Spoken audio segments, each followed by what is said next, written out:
and welcome to our presentation on getting started in your 20s. I'm Mary Hansen. I'm the CEO here at the Credit Union. We've had a big week with the opening of our business center here, and we're open, for those of you in Rochester, we're open here until noon today, and then back on Monday for our Carrying It Forward Day, a community service day. So on Monday, you're welcome to bring in your confidential items you need shred and destroyed in a safe and secure manner, and we'll take care of those for you. We also have Hy-Vee's Healthy You mobile unit to come and do vaccinations, seasonal flu vaccinations. So please join us. That's between 10 and 1 on Monday.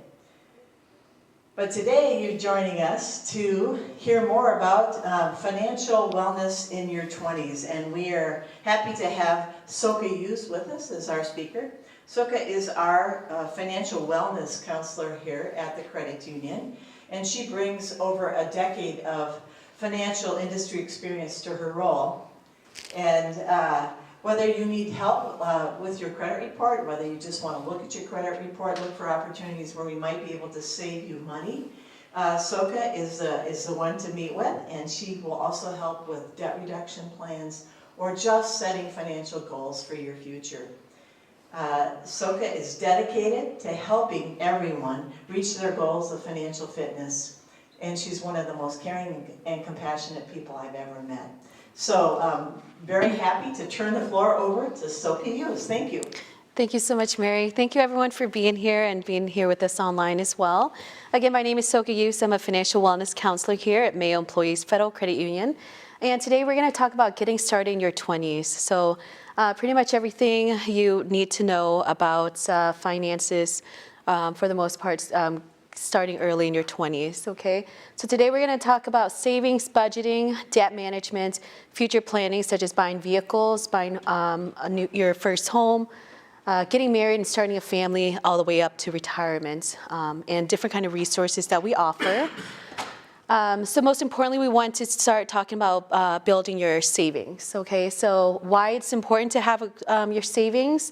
You create greater security, keep yourself out of debt, and reach financial goals. So one of the things we want to aim for is our financial goals, and something to always have for our goals, one of them being financial goals as well. So once you know what kind of financial goals you have, you can start saving for those categories. And also, it's very important to have emergency savings for security purposes. So if you, let's say, I believe it's 60% of Americans can't cover a $400 emergency at this time, so they can't use cash, $400 cash towards emergency. So what they'll do is if there's an emergency, they'll put it on their credit card.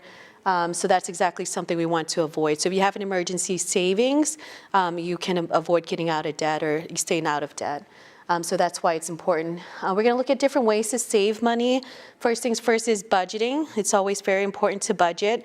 The reason why is because we want to see what kind of income we have coming in, what kind of bills we have going out, and what kind of debt that we're looking at. So that way we can address the savings and the debt part of it. And of course, we always want to set goals as well. So you can set long-term goals and short-term goals and medium goals. A short-term goal would be if you want to save for an immediate emergency savings for $1,000. That can be a short-term goal of about 3-4 months, if that's feasible or that's available in your budget. Long-term would be saving for a down payment on your first home. So many different kind of goals. Building your savings, we're going to evaluate your expenses compared to your income. We're going to reflect upon and understand your money values, build healthy habits or spending habits is really important, savings habit. Plan for upcoming expenses. Again, for the short term, could be apartment deposit, paying down credit card debt, or long-term goals such as paying off your student loans or buying your first home. And also the question is always, do you have enough set aside for emergencies, okay? So the importance of a budget, it makes you aware where your money is going. Again, you know exactly where what income you have and how much you have going towards bills, your variable expenses such as groceries and gas and hobbies. And also you want to know how much you have left over for debt repayments, and also different savings categories as well.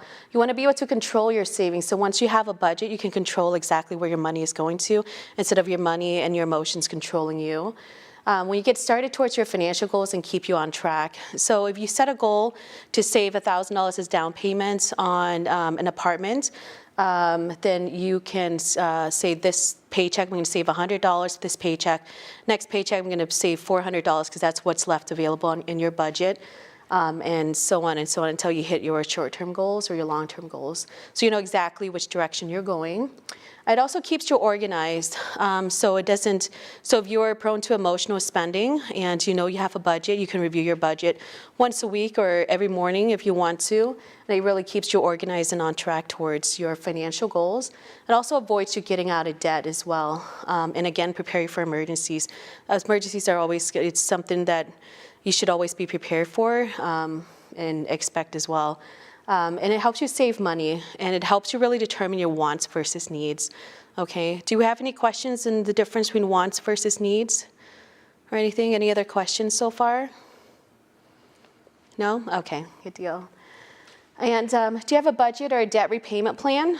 So if you do, you want to keep your expenses very low.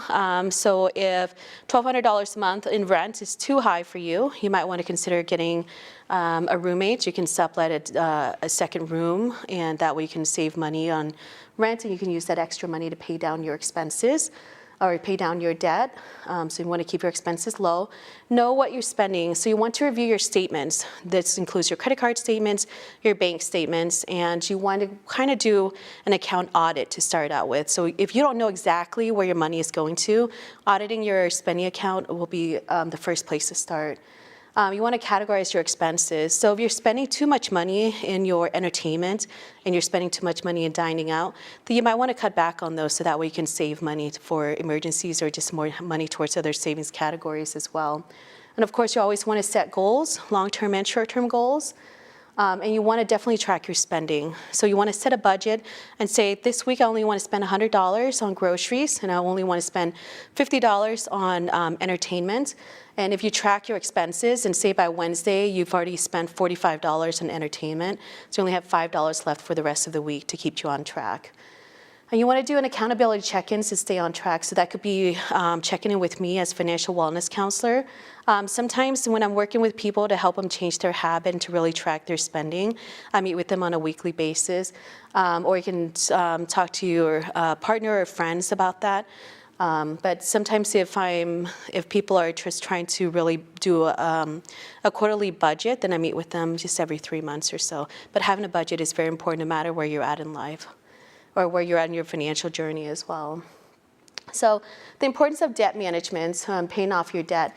So of course, once you pay off your debt, or if you accrue debt, taking care of it, managing it wisely, you can improve your credit score. It can also reduce stress. So debt is one of those that a lot of couples fight about.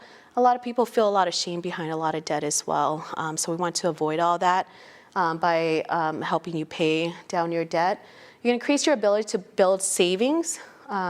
So the less debt you have, the more money you can put towards savings account, and it help you save more towards your retirement and investments. So if you are paying less money on credit card debt, typical credit card interest rate is about 18%, and the return of investment is not that high. It's usually about 7% on a good year. So the less you have to pay towards credit card debt or any other kind of debt, you have more towards savings. So it's very important that you pay down your debt as quickly as possible. And that is another feature that I can help you with as well. So if you're having a hard time with debt management, that's something that we can definitely help you out with. Of course, setting goals. You want to set goals. If you have $1,000 that you want to pay off, you want to set a deadline to that as well. Just not an open goal, and just have a deadline. If you want to pay this off by Christmas time, so that way you go into the new year debt-free, then then you know exactly how much you have to pay towards that debt over the next couple months to become debt-free. You want to organize your debt, know how much you owe, of course, but most importantly, know the interest rate that you're paying. If you have 6 credit cards, and one of them is at an introductory zero balance, introductory zero interest rate, and you have your department store that's at 29% interest rate, you want to go ahead and just consolidate all this debt together and put it on your introductory your credit card, 0% interest rate. But you just have to know when it ends, so that way you can pay it off before your interest rate kicks in. So it's really important to categorize your debt, which one's most important to pay off first, and which one to kind of lag behind a little bit. So you want to create a budget. Budget is always very important because it can help you pay off loans, or pay off debt as well. But different ways to pay off your debt. We offer loans. We offer personal loans. You can also refinance your vehicle or your home. So for example, if your car is worth about $10,000 and you don't have any payments on it, you can use that to refinance and use that against your loan to borrow against your vehicle. So that way, whatever equity you have available out of that, you can use that to pay towards your high interest credit card debt or high interest loans. You can do a balance transfer like we talked about earlier when transferring larger credit card balance to 0% interest rate balance or a credit card. That way you have everything that you're paying towards that credit card will go straight towards the principal. You can also borrow from family and friends if they're not charging you an interest rate. There are some people that do that. Another option would be to get a second job or to cut back on your living expenses. So we're going to talk about renting versus buying. So once you're at this stage and most of your debt are paid off, except for your student loans, you want to really think about the pros and cons of renting versus buying. So some of the pros for renting, we're looking at fewer upfront costs and fees. Typically with a down payment on a house is a lot larger. So with apartments, you may just need a first month or last month deposit along with an application fee for most places. So your savings for that might be a lot less than putting down a down payment on a house. You have the freedom to be more mobile. So if you're just starting out here at Mayo, and you know you're not going to be here for that long, so it might be easier for you to just go ahead and rent versus buy, so that way you can be more mobile and you only have to sign a year or 6-month contract with your apartment complex. You're not responsible for maintenance and repairs.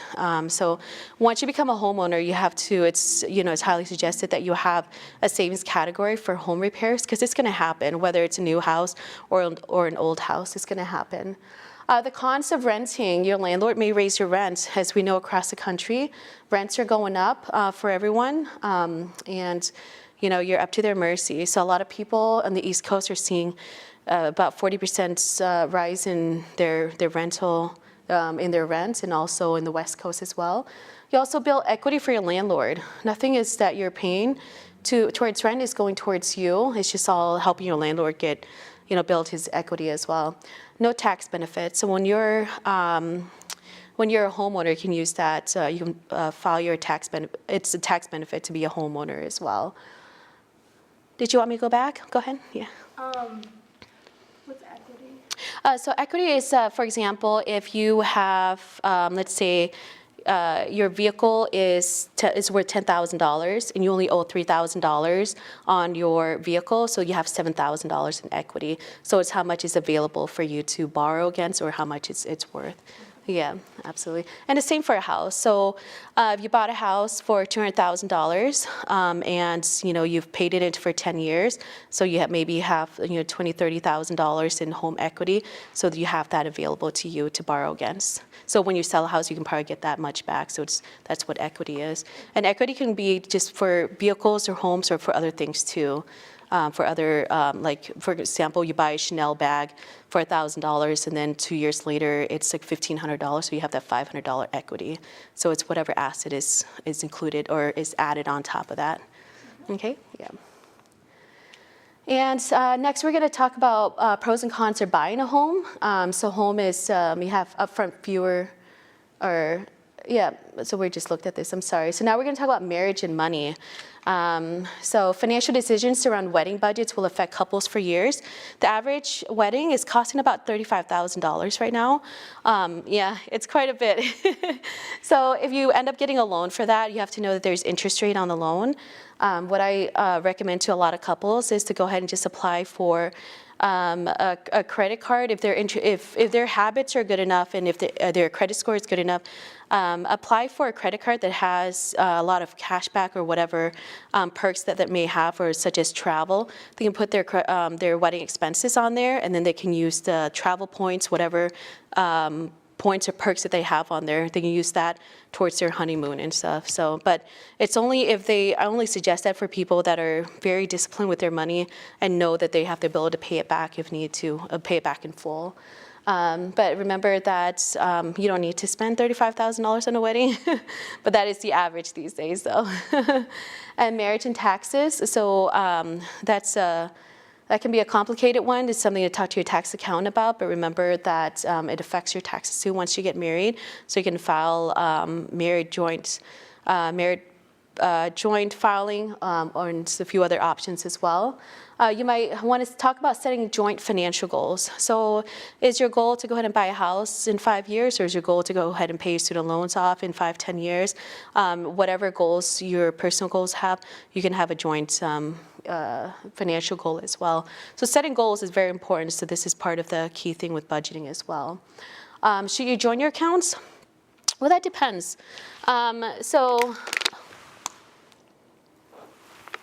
If you can join your checking account, savings account, whatever accounts that you feel is most comfortable. Excuse me. So with some couples, I recommend if they don't have joint expenses or if they don't want to join their expenses, then I don't see the point of joining their accounts together.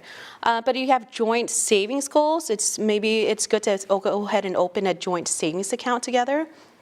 But that is a little too personal and something to touch base on, something to really talk about.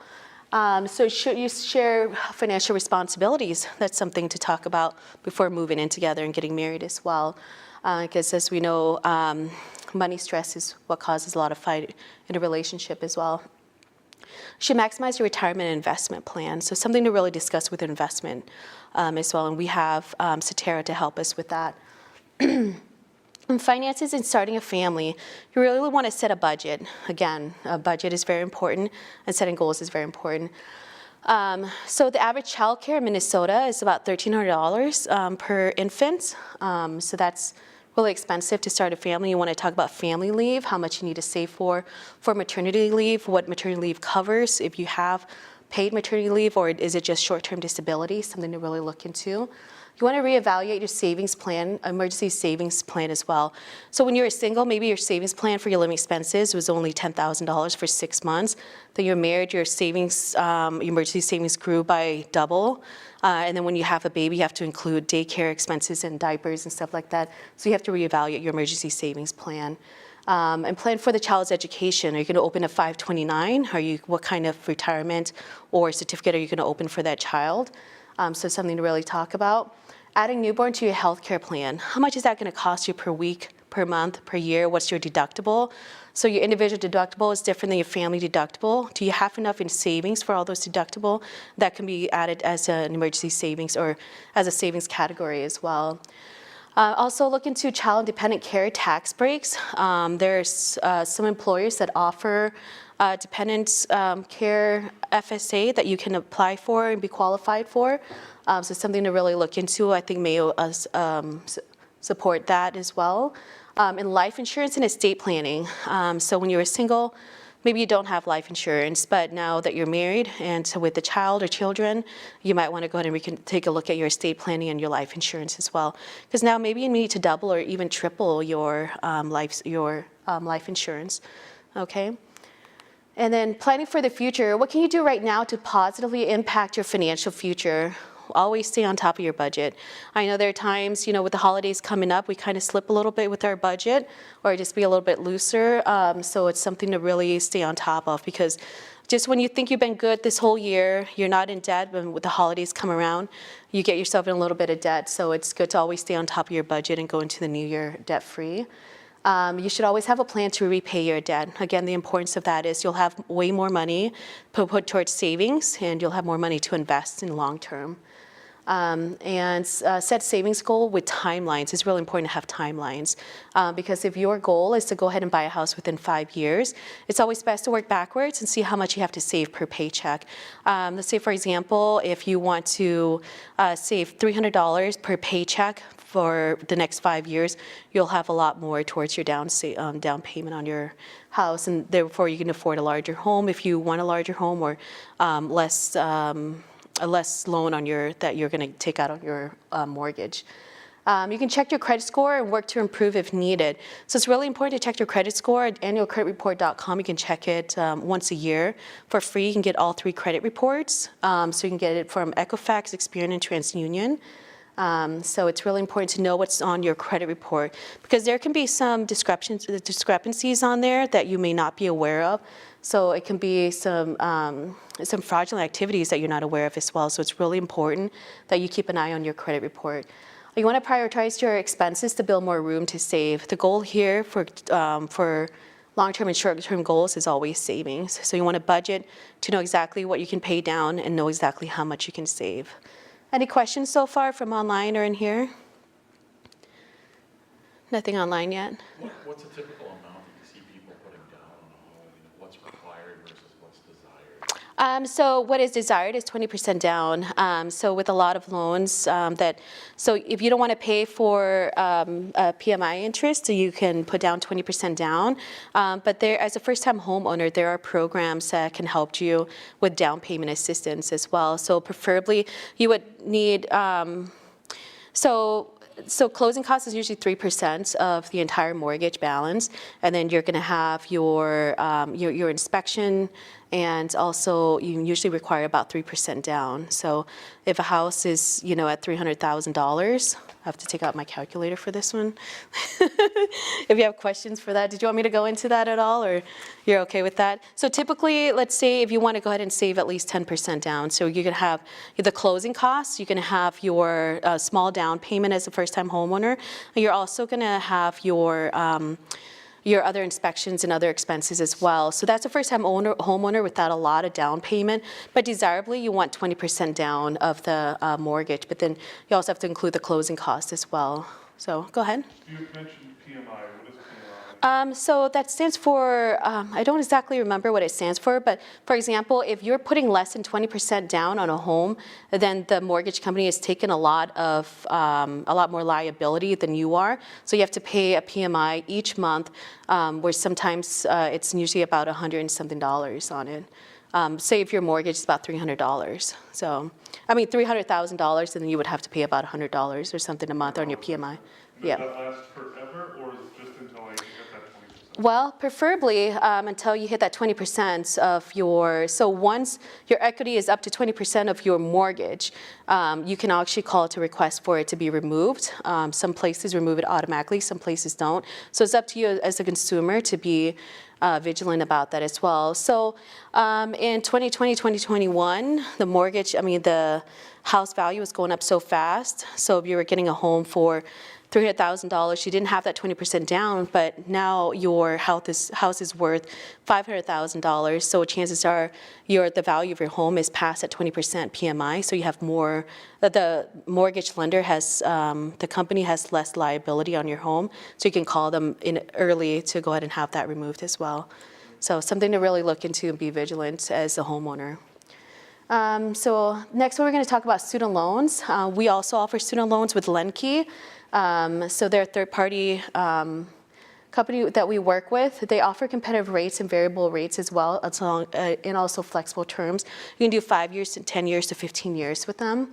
And if you're already done with school and entering repayment, you can just take a look at consolidating your debt with us, your student loan debt. So if you want to consolidate your private loans and your federal loans to one private loan, you can do that. Preferably, you want to keep federals with federal loan and then private loans with private loans. Go ahead. We have a question online from Michaela Yu. Do you have suggestions for how to split up or categorize different savings goals in your accounts? Do you need several different savings accounts for different goals?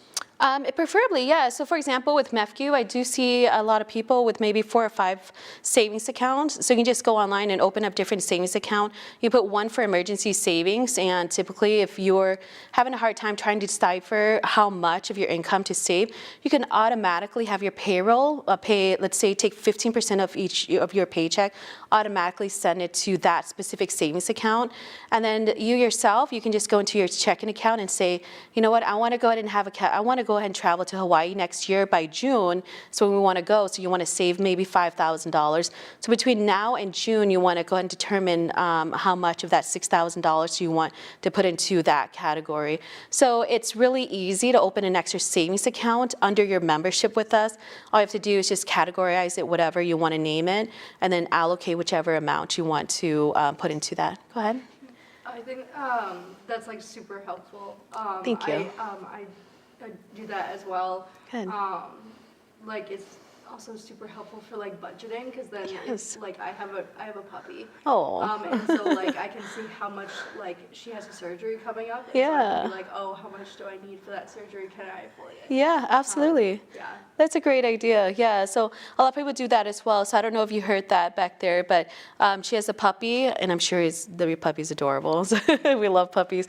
But so there's surgery coming up, and that's how she's managed to save for the surgery as well.